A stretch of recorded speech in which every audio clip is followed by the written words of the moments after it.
Hello, guys. Hello, hello. We are here for story time. And I have my little Wyatt with me today. He's so precious. And tiny. Today we are reading Eeyore. You're the best. I've already read this once, but I stopped the video accidentally a while ago. So, we're starting over, guys. Just a moment. Okay, one morning in spring when the birds were chirping and daisies were smiling everywhere,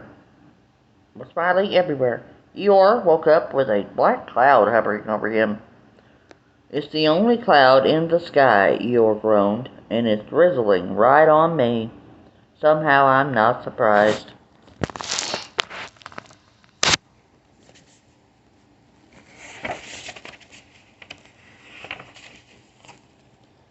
Eeyore lived in a gloomy place, and he was rather fond of gray, gloomy things.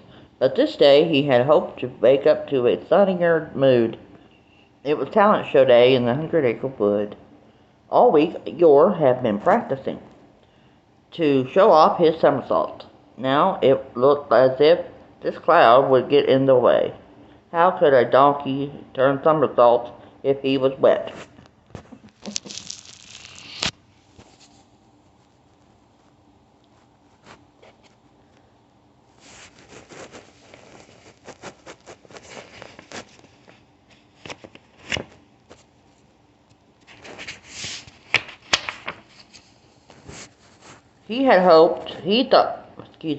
Eeyore thought that he would try to shake the cloud off.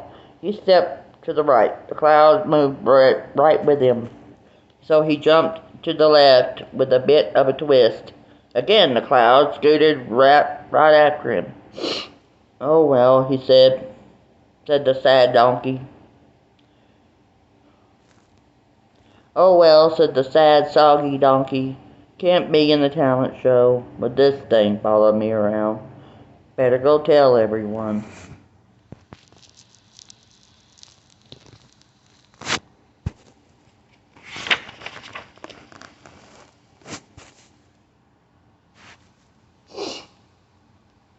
Eeyore dragged himself and his cloud off to Christopher Robin's, where the talent show was just getting underway.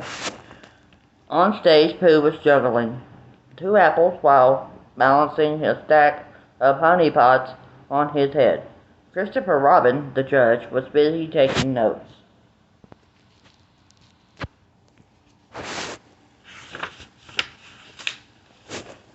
Eeyore didn't want to disturb, so he stood in the back and watched with the cloud still hanging over him and the drizzle still drizzling. When Pooh had finished, Eeyore tried to get Christopher Robin's attention. He coughed loudly, but no one could hear Eeyore over the wild clapping and cheering.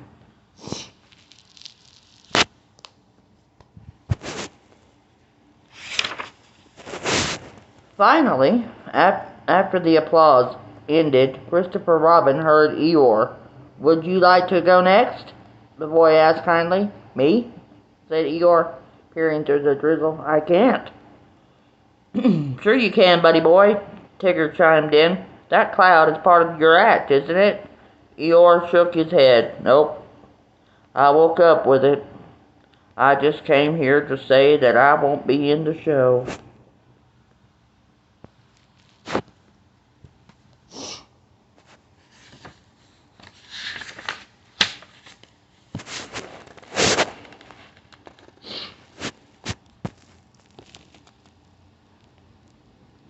As Eeyore and his cloud turned to go, Pooh called, "Wait, you can still watch. Please stay, Eeyore," cried Roo and Piglet together. A raindrop slid down Eeyore's nose. "Well," he said. So along with the others, Eeyore watched as Roo played her drum while hopping on one foot.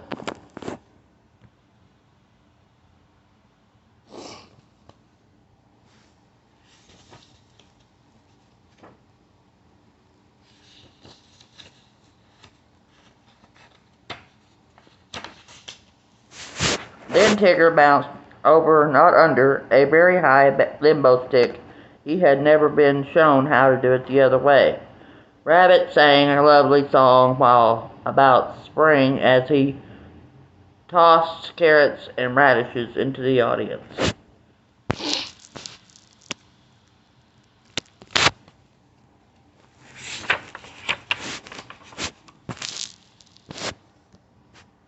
Then Eeyore shifted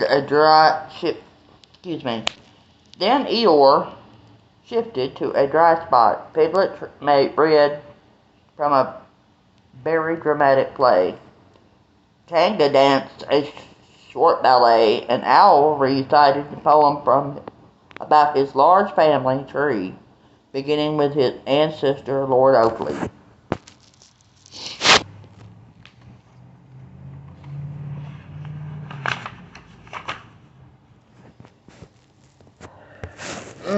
Sorry.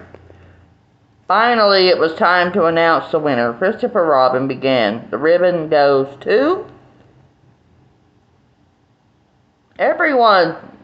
Then he quickly added, everyone's act was terrific, so you all win. Winners, please come on stage. Alone in the back with his cloud and drizzle, Eeyore watched his friends gather around Christopher Robin. He felt so gloomy that he didn't hear Christopher Robin invite him on stage too.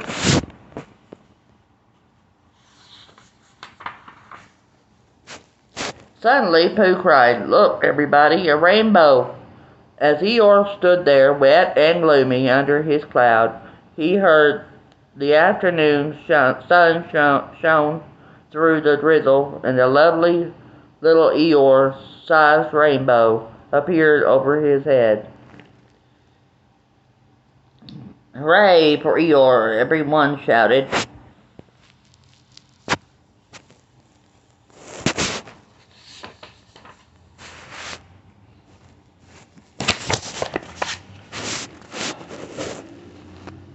"Eeyore should win," yelled Roo.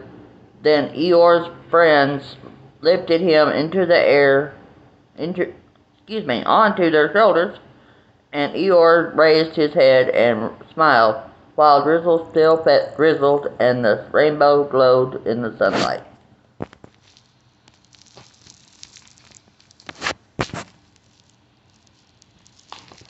And that was the end of Eeyore, You're the Best. Now we're reading Freezy Breezy Fun.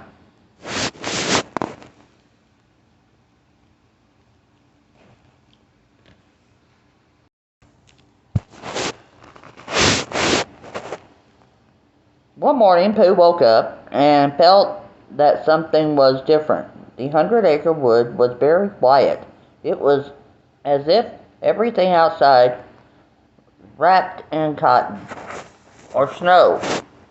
Pooh jumped out of bed and ran to the window. What a sight! There was thick white snow as far as he could see. "Oh my," Pooh said out loud. "All that snow fell in one night, and I didn't even hear it falling. I must go tell Piglet, in case he hasn't seen it yet." Pooh hurried to find his sled and his warm scarf.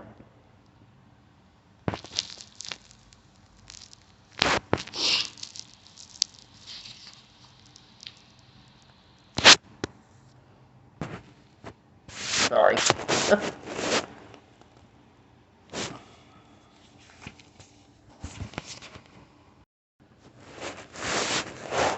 Knock, knock, Pooh. Come on. Knock, knock.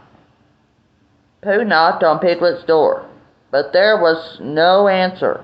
"I bet he's still sleeping," Pooh said to himself. "Piglet! Piglet!" Pooh called.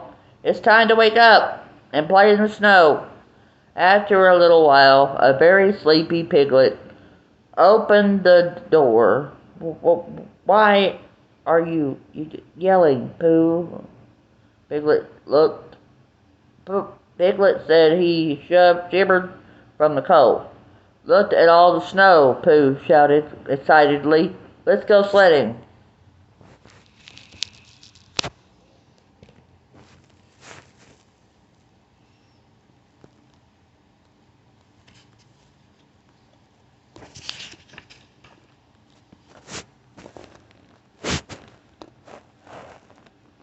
Piglet got dressed and put on his scarf and was ready to go. Pooh pulled Piglet on the sled as they headed toward their favorite hill.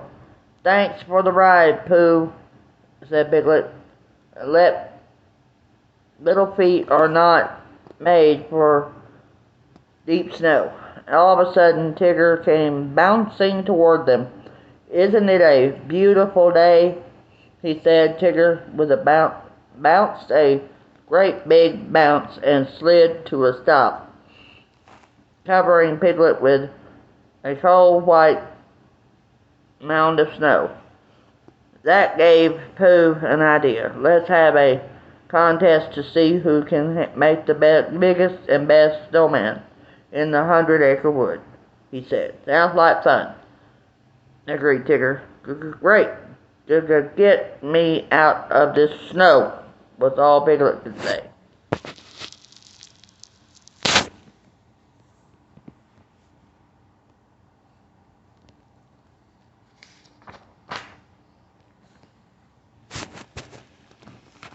Pooh and Piglet went to tell Roo, Rabbit, and Eeyore, and soon they were all ready to start the contest.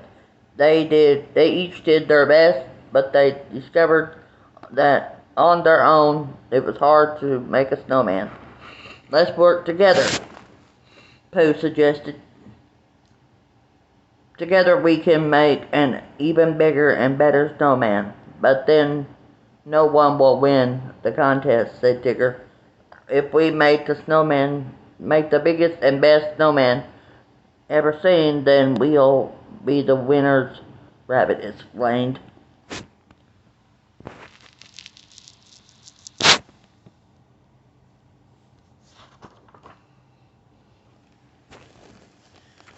Working together, Pooh, Tigger, and Piglet rolled an extra large ball of snow, and at the same time Eeyore, Rabbit, and Roo rolled a medium-sized snowball. And after they lifted the smallest snowball on top of the larger one, they stepped back and admired their work. It was a very big snowman, but something was missing. "I know," Roo said decidedly. "Our snowman needs a scarf. And to stay warm, he can wear mine."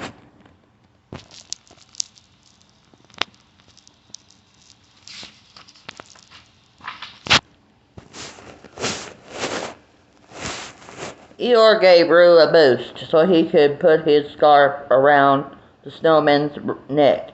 It looked great. Eeyore stayed with Roo as the others hurried to their homes to get more items for the snowman to wear. "Don't you want to get something for the snowman?" Roo asked Eeyore.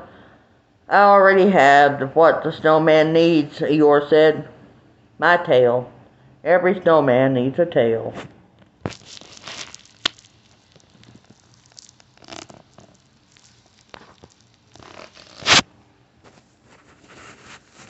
When everyone returned, each showed off what they brought for the snowman. Rabbit brought a carrot to make the perfect nose. Pooh brought a pot of honey, because even a snowman, has a tummy to fill. Piglet brought a top hat just the right size for a large snowman. And Tigger brought sunglasses because he thought they would make the snowman look especially terrific. Finally, the snowman was complete. He was the biggest, best-looking snowman in the 100-acre wood had ever seen.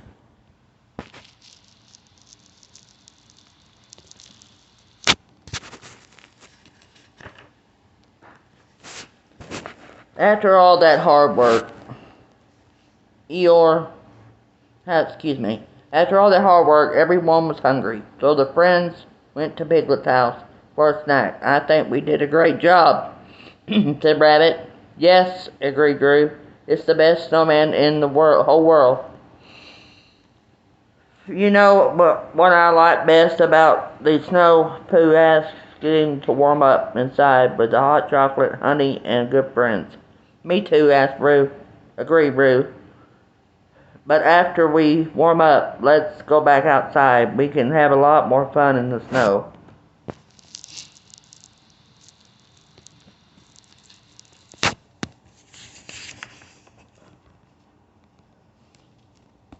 And that was breezy fun.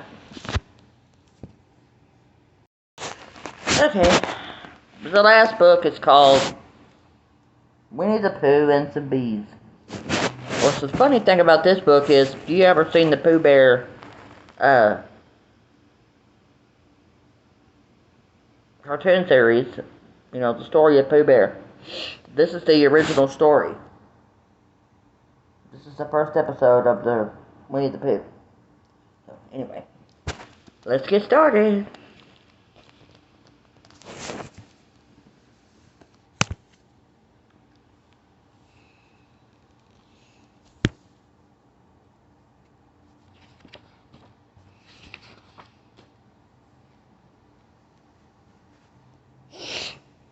Okay.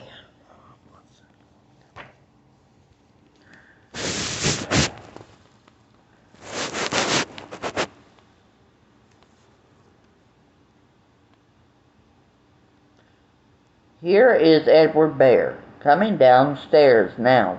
Bump, bump, bump on the back of his head, behind Christopher Robin. It is, as far as he knows, the only way of coming downstairs, but sometimes he feels that there really is another way. If only he could stop bumping for a moment and think of it, then he would, and then he feels that perhaps there isn't. Anyhow, here he is at the bottom and ready to be introduced to you. Winnie the Pooh. When I first heard his name, I said, just as you are going to say, but I thought he was a boy.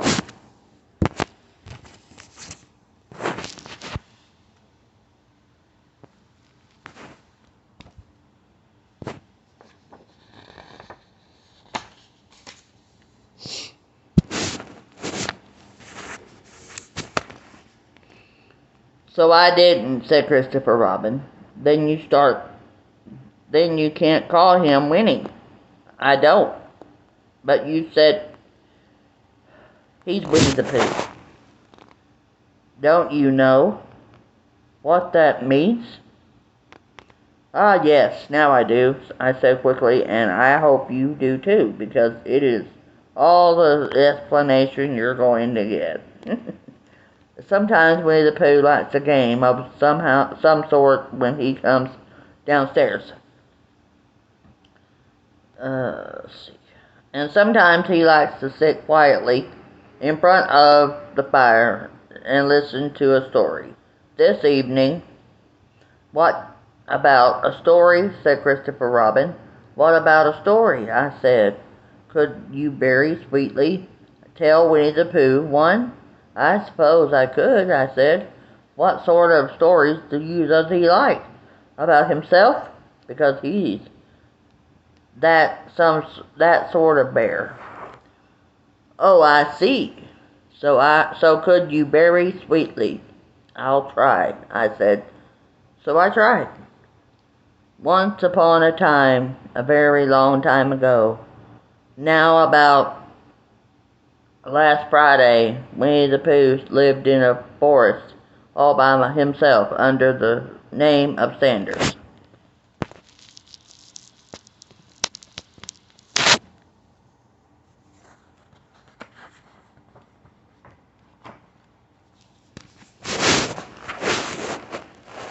What does under the name Sanders mean? Asked Christopher Robin. It means he had the name over the door in gold letters, and it lived under it. Lived under it. Winnie the Pooh wasn't quite sure, said Christopher Robin. Now I am, said a growly voice. Then I will go on, said I. One day, when he was out walking, he came to an open place in the middle of the forest, and in the middle of this place was a large oak tree. From the top of the tree there came a loud buzzing noise. Winnie the Pooh sat down at the foot of the tree, put his head between his paws, and began to think. First of all, he said to himself that buzzing noise means something. You don't get a buzzing noise like that, just buzzing and buzzing, without its meaning something. If there's a buzzing noise, somebody's making a buzzing noise. The only reason for making a buzzing noise that I know of is because you're a bee. Then he thought about long after. Sorry. Then he thought another long time and said, the only reason for being a bee is that I know of is the making honey. And then he got up and said, and the only reason for making honey is so I can eat it. So he began to climb the tree.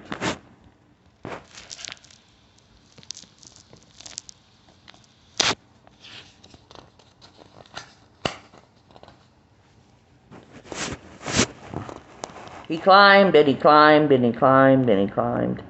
And as he climbed, and he sang a little song to himself. And it went like this. Isn't it funny how a bear likes honey? Buzz, buzz, buzz. I wonder why he does. Then he climbed a little further and a little further, and then he just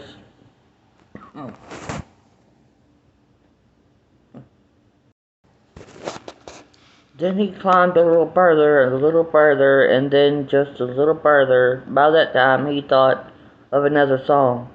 A very funny thought that if bears were bees, they build their nests at the bottom of trees.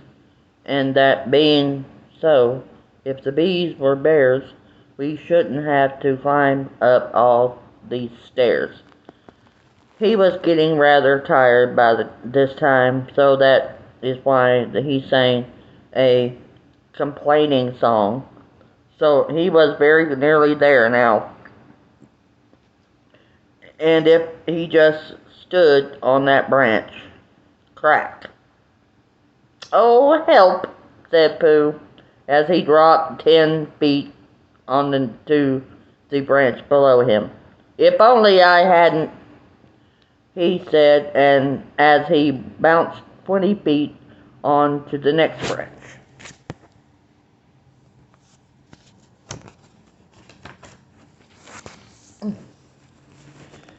You see what I mean to do, he explained, as he turned head over heels and crashed onto another branch 30 feet below. What I meant to do, of course, it was rather, and he admitted that he slithered very quickly through the next 6 branches. When it all comes, I suppose, he decided as he said goodbye to the last branch, spun around 3 times, excuse me, not 300. He spun around 3 times and flew gracefully into a gosh bush. It all comes from liking honey so much. Oh, help! He crawled out of the gosh bush, brushed the prickles from his nose, and began to think again. And the first person he thought of was Christopher Robin. Was that me? Said Christopher Robin in an odd voice, hardly daring to believe it. That was you, Christopher Robin said. Nothing but his eyes got larger and larger, but his face got pinker and pinker.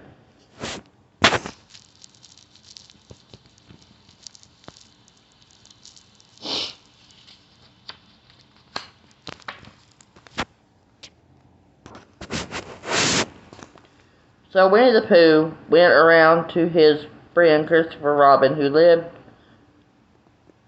behind a green door in another part of the forest. "Good morning, Christopher Robin," he said. "Good morning, Winnie the Pooh."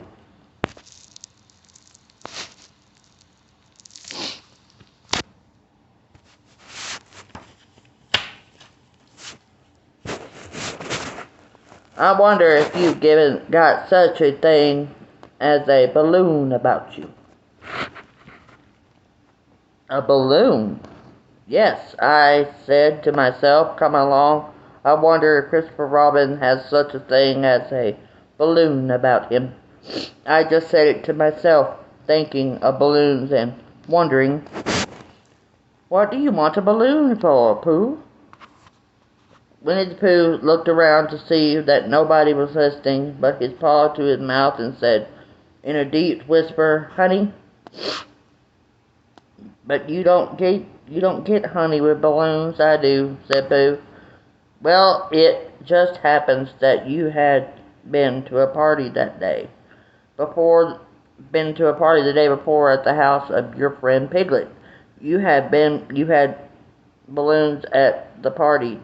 You had a big green balloon, and one of the rabbit's relations had a big blue one, and had left it behind, being really too young to go to a party at all, and so you had brought the green one and the blue one home with you." "Which one would you like?" you asked Pooh. He put his head between his paws and thought very carefully. "Excuse me. It's like this," he said. "When you go after honey and the bee with a balloon, the great thing is not to let the bees know you're coming. Now, if you have a green balloon, they might think you were only part of the tree and not notice you, and if you have a blue balloon, they might think you were only part of the sky and not notice you, and the question is, which is the most likely?"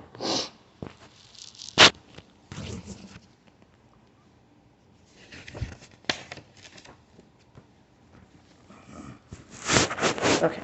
Wouldn't they notice you underneath the balloon, you asked? "They might, or they might not," said Winnie the Pooh. "You never can tell with bees." He thought for a moment and said, "I shall try to look like a small black cloud that will deceive them." "Then you had better have the blue balloon," you said, and so it was decided. Well, you both went out with the blue balloon, and you took your gun with you, just in case, as you always did, and Winnie the Pooh went to a very muddy place that he knew of, and rolled until he was black all over. And then, when the balloon was blown up as big, and you and Pooh were both holding on to the string, you let go suddenly, and Pooh Bear floated gracefully up into the sky and stayed there, level with the top of the tree, and about 20 feet away from it. "Hooray!" you shouted. Isn't it that fine?" shouted Winnie the Pooh down to you. "Well, what do I look like?" "You look like a bear holding onto a balloon," you said. "Not," said Pooh anxiously, "not like a small black cloud in a blue sky?" "Not very much." "Ah, well, perhaps from up here it looks different, as I say, you never can tell with bees." So there was no wind to blow him nearer to the tree, so there he stayed. He could see the honey, he could smell the honey, but he couldn't quite reach the honey.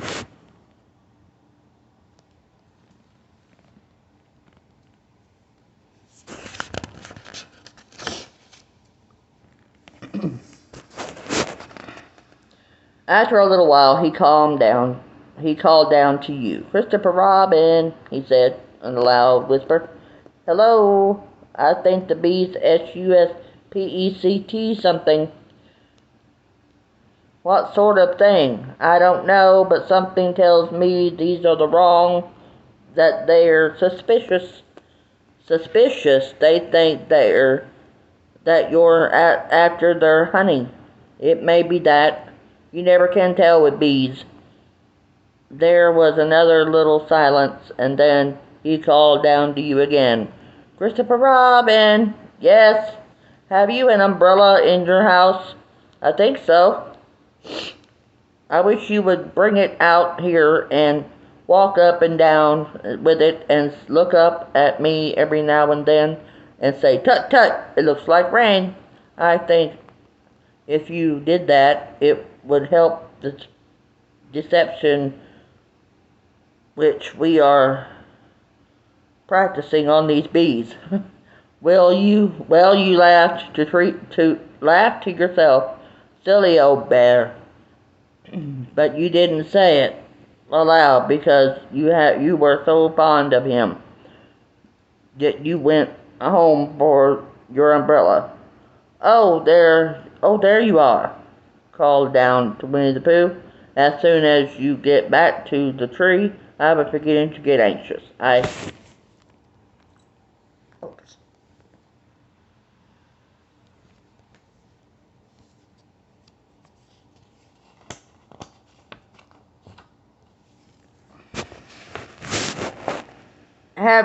Have discovered that these bees are now definitely suspicious. Shall I put my umbrella up? You should. Yes, but wait a moment. We must be practical. The important bee to deceive is the queen bee. Can you see which is the queen from down there? No, a pity. Well, now if you walk up and down with your umbrella saying, tut tut, it looks like rain, I should do what I can by singing a little cloud song, such as a cloud might sing. Go! So after a while, you walked up and down and wondered if it would rain. Winnie the Pooh sang the song. How sweet to be a rain cloud floating in the blue. Every little cloud always singing aloud. How sweet to be a cloud floating in the blue. It makes him very proud to be a little cloud. The bees were still buzzing and as suspiciously as ever. Some of them, indeed, left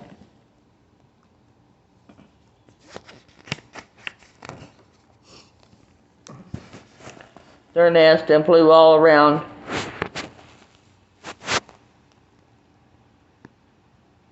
the cloud as it began the second verse of the song. And one bee sat down on the nose of the cloud for a moment and then got up again. Christopher, out! Robin called out the cloud. Yes, I have just been thinking, and I have come to a very important decision. These are the wrong sorts of bees. Are they? Quite the wrong sort, so I should think they would make the wrong sort of honey. Shouldn't you? Would they? Yes, so I think I shall come down. How? Ask you. Winnie the Pooh hadn't thought about this. If he let go of the string, he would fall, bump, and he didn't like the idea of that. So he thought for a long time, and then he said,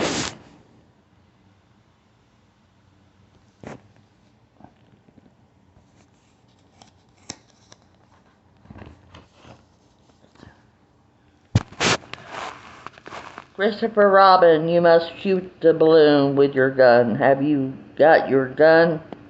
Of course I have, you said, but I do but if I do that, it will spoil the balloon. You said, but if you don't, said Pooh, I shall have to let go, and that would spoil me.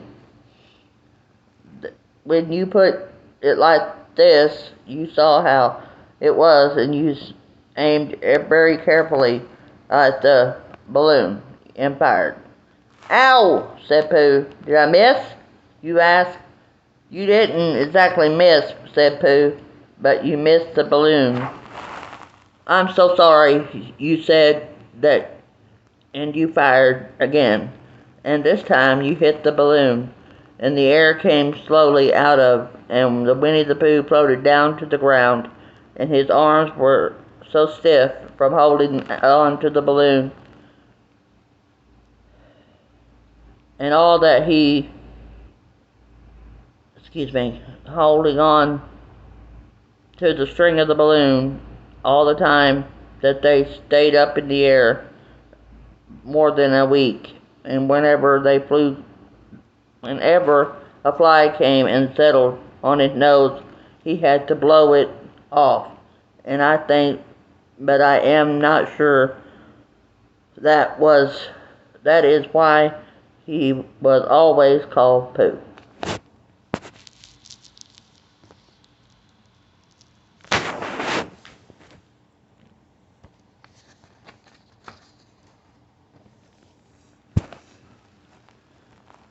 Is that the end of the story? Asked Christopher Robin.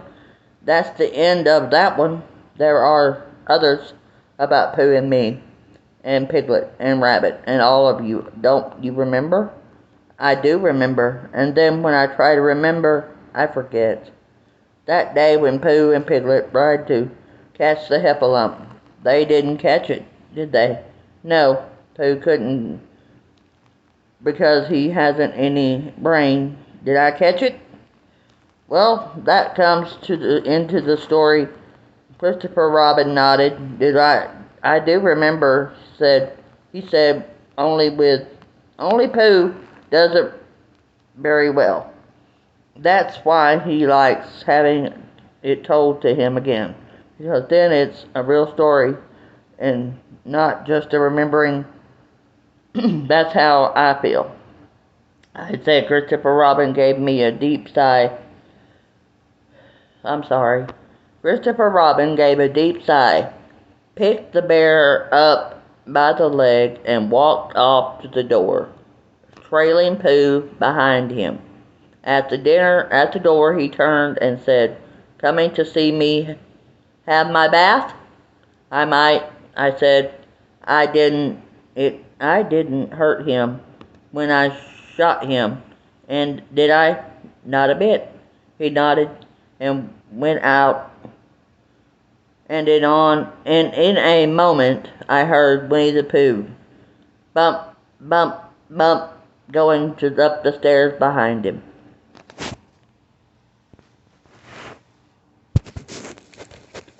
And that's the story of Winnie the Pooh. Thank you all for joining me and Wyatt today for our story time. And we hope you all have a wonderful and blessed weekend. And we will see you later. Have a great weekend, not just a good weekend. Much love. Bye-bye.